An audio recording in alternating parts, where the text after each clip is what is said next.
नमस्कार दोस्तों, स्वागत है आपका अपने इस YouTube चैनल में। आज मैं नेट का एक बहुत इम्पोर्टेंट टॉपिक लेकर के आया हूँ, न्यू एजुकेशन पॉलिसी, जिसे NEP 2020 के नाम से भी हम जानते हैं। ठीक है, तो आइए शुरू करते हैं इस वीडियो को और देखते हैं कि क्या अपडेट्स हैं इसमें, क्या चेंजेस हुई थी, कैसे ये पॉलिसी इम्प्लीमेंट हुई थी। तो सबसे पहले देखते हैं न्यू एजुकेशन पॉलिसी। इस पॉलिसी को जो अप्रूवल मिला था 29 जुलाई 2020 को मिला था। ठीक है, और इस टाइम हमारे भारत के प्रधानमंत्री कौन थे? नरेंद्र मोदी। और शिक्षा मिनिस्टर कह लीजिए या MHRD मिनिस्टर यानी ministry of home human resource development, जो कौन थे? धर्मेंद्र प्रधान थे, MHRD। ठीक है, minister of human resource development जो थे। ये एक 66 पेजेस का डॉक्यूमेंट है और इस कमेटी के जो अध्यक्ष थे या हेड कर रहे थे वो तो के कस्तूरी रंजन थे। ये एक इसरो के साइंटिस्ट थे। इसका विजन क्या था? इंडियन एथिक्स और ट्रेडिशन को डेवलप करना था equitable and vibrant knowledge society में। ठीक है, ये फोकस करता था हाई क्वालिटी एजुकेशन पे। Learners are deeply rooted pride to be an Indian citizen and true global citizen. Learners जो थे उनको डीपली प्रिपेयर करना था एक सिटीजन की तरह, इंडियन सिटीजन की तरह और ग्लोबल सिटीजन की तरह, मतलब एक well developed well being human being के तौर पे तैयार करना था। ठीक है,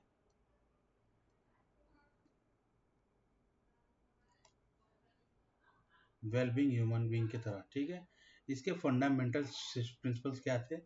इसके जो फंडामेंटल प्रिंसिपल्स थे आपके, वो देख लेते हैं। एजुकेशन सिस्टम को ऐसा डेवलप करना कि एक गुड ह्यूमन बीइंग बनाए। ठीक है, थॉट और एक्शन से, साइंटिफिक टेम्पर से, creative imagination with the sound ethical morning value, जिसमें साउंड एथिकल वैल्यू हो, sound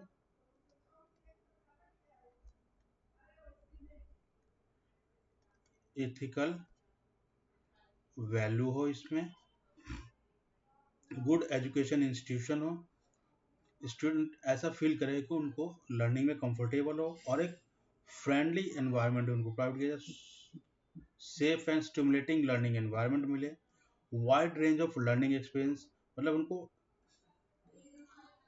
activity activity based learning हो ताकि वो जिससे ज़्यादा समझ सकें। गुड फिजिकल इंफ्रास्ट्रक्चर हो, क्योंकि अगर अच्छा इंफ्रास्ट्रक्चर होगा तो बच्चों का पढ़ने में मन लगेगा और अच्छे रिसोर्सेज देंगे। वेल डेवलप्ड क्लासरूम्स हो। ठीक है, वेल डेवलप्ड क्लासरूम्स हो, अच्छे प्लेग्राउंड्स हो, डिजिटल बोर्ड्स हो, तो वो स्टूडेंट्स को अट्रैक्ट करता है लर्निंग के लिए। ठीक है, fundamental principle that will guide both the education and the system as a large as well as the individual institutions. ये फिर स्टूडेंट्स को गाइड करता है एक इंडिविजुअल इंस्टीट्यूशन के तौर पे। ठीक है, और recognising identifying fostering the unique capabilities of each students. हर एक स्टूडेंट के उनके कैपेबिलिटी को आइडेंटिफाई करके हेल्प करना में हेल्प करता है।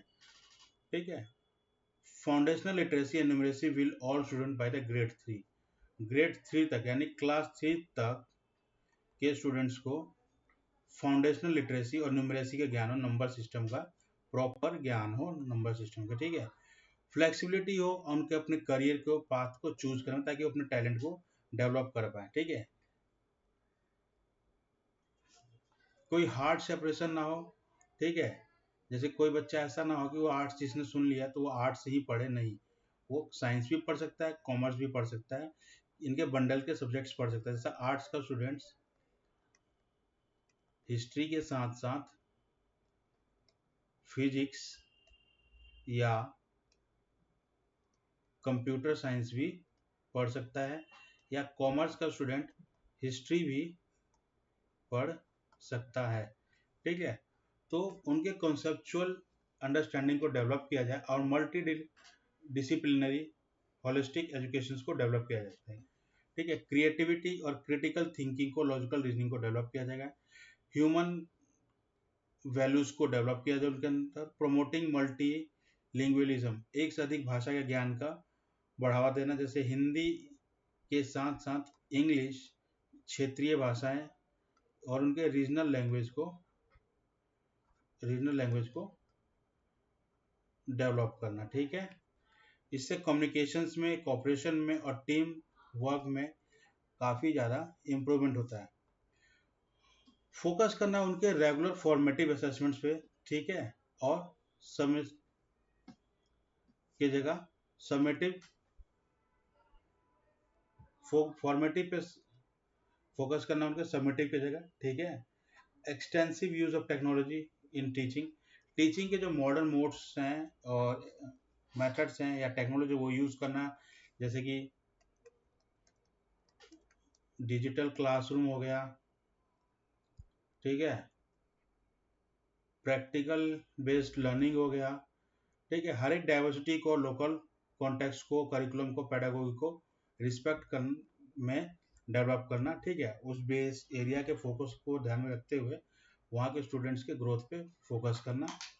Equity among the all students able to thrive in the education system, सभी छात्रों को एक समान नज़र से देखना और समान रूप से डेवलप करना ताकि एजुकेशन सिस्टम में अच्छे से ग्रो कर पाए।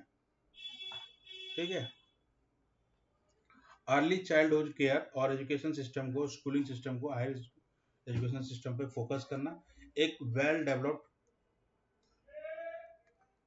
करिकुलम के थ्रू, एक अच्छा करिकुलम होगा तो बच्चों का डेवलपमेंट अच्छा होगा। Teachers and faculties are heart of the learning process, focus on the development of teachers and faculty, teachers और फैकल्टी को हम जितना ट्रेंड करेंगे उतने ही अच्छे से वो टीचिंग कर पाएंगे और स्टूडेंट्स के नॉलेज को एनहेंस कर पाएंगे। ठीक है, light but tight regulatory framework for the ensure the integrity and transparency, हल्का लेकिन टाइट, मतलब फ्लेक्सिबल हो लेकिन हार्ड हो, मतलब लोगों को ये ना लगे उसको स्किप कर जाए, नहीं, एक प्रॉपर चैनल के थ्रू ट्रेन किया जाए और उससे ट्रांसपेरेंसी बनाए रखने में रहेगा। ठीक है, आउटस्टैंडिंग रिसर्च, रिसर्च को प्रमोट करना, कंटिन्यूअस रिव्यूज करना ताकि लर्निंग को डेवलप किया जा सके। The rootness and pride in Indian rich diverse modern culture and education system and tradition, साथ साथ इंडिया ट्रेडिशनल एंड कल्चर को डेवलप करना नॉलेज के साथ साथ, ताकि वो अपने स्वदेशी जड़ों को बचाए रखें और उससे जुड़े रहें। ऐसे the quality education must be consider in the basic right of every child, quality education basic right होना चाहिए हर एक स्टूडेंट्स का।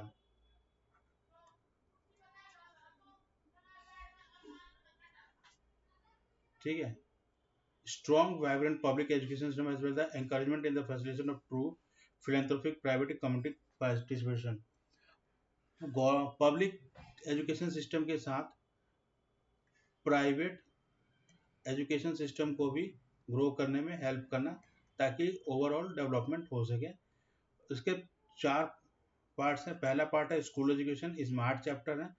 क्लास, इसको तीन 4 पार्ट में डिवाइड किया है, 3 to 8 years, 8 to 11 years, 11 to 14 years और फिर 14 to 18 years। ठीक है, 3 से 8 साल जो है फाउंडेशनल स्टेज है, उसके बाद प्रिपरेटरी स्टेज है, फिर मिडिल स्टेज है, फिर हायर सेकेंडरी स्टेज है। ठीक है, तो जो फाउंडेशनल स्टेज है इसको अर्ली चाइल्डहुड एजुकेशन सिस्टम कहते हैं। इसमें 85% ऑफ द ब्रेन का डेवलपमेंट हो जाता है 5 ईयर्स तक में बच्चों का। तो इसके लिए जो प्रोग्राम है NCPFECCE, यानी national curriculum and pedagogical framework for early childhood care and education, ये 0 से 3 साल के चाइल्डहुड के लिए और 3 से 8 साल के बच्चों के लिए बनाया गया है। इसका गाइडिंग प्रिंसिपल कौन बनाता है? NCERT इसको इंस्ट्रक्ट करता है। ठीक है, उसके बाद क्वालिटी जो ऑफ एजुकेशन जो है, इसमें एक वेल क्वालिफाइड पर्सन्स होते हैं जो 10th+2 के बाद 6 मंथ्स का कोर्स करते हैं डिप्लोमा, या जो 10 से कम है 1 ईयर का डिप्लोमा करते हैं। ऑलमोस्ट NTT के बराबर होता है ताकि बच्चों को वेल डेवलप ना सकें, ठीक है। ECCE इसका इम्प्लीमेंटेशन मिनिस्ट्री ऑफ HRD करती है। इसके अलावा इसके कार्यों को मॉनिटर करती है women and child development, health and family welfare, tribal affairs, ठीक है। और ट्राइबल अफेयर्स इसको एक आश्रम शाला नाम के प्रोग्राम से रन करती है, ठीक। चैप्टर 2 है foundational literacy and numeracy. Class 3 तक के बच्चों को न्यूमरेसी के बारे में ज्ञान करना एक इंजॉयबल इंस्पिरेशनल बुक डेवलपमेंट के तरीके से, ठीक है। और इसका कोर्स कौन डिजाइन करेगा? NCERT और SCERT। और इसका टारगेट क्या, 2025 तक न्यूमरेसी लिटरेसी को बढ़ाना। इसमें स्टूडेंट रेशो क्या है? 30:1। 30 स्टूडेंट्स होने पे एक टीचर होना चाहिए, ये नॉर्मल एरियाज में, और बैकवर्ड एरिया में 25 स्टूडेंट्स पे एक टीचर होना चाहिए। इसके लिए एक दीक्षा ऐप लॉन्च किया गया है जिसका मतलब digital infrastructure for knowledge sharing, ठीक है। उसका चैप्टर 3 है कर्टेल स्कूल ड्रॉप आउट। इसमें स्कूल ड्रॉप आउट्स को कम करने पे बात किया गया, कैसे किया जाएगा, ठीक है। तो इसमें इम्यूनाइजेशन करके, मिड डे मील के through, various interactive learning programs run करके इसमें आपको